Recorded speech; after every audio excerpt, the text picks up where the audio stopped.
Maybe let me unpack something. You just raised that if the committee was to be allowed to do what is mandated to do, are you telling me that there's a frustration in the finance committee in executing its own mandate currently?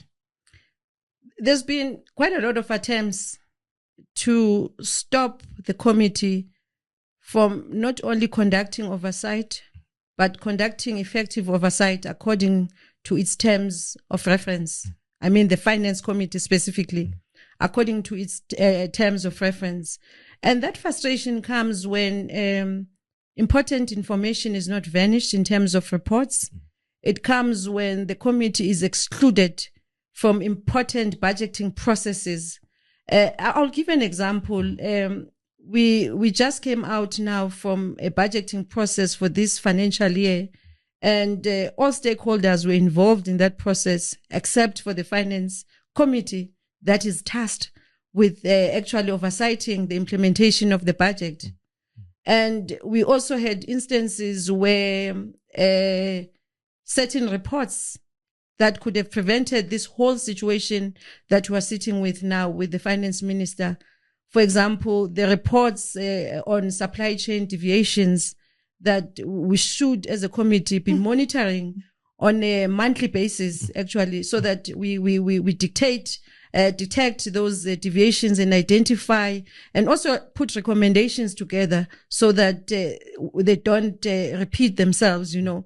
So we've had some level of frustration when it comes to those reports, including there's financial reports that we call Section 71 as well, which to me, it never made sense that a Section 71 report, because as mandated by the MFMA, the Section 71 report should be submitted to Treasury within 10 days.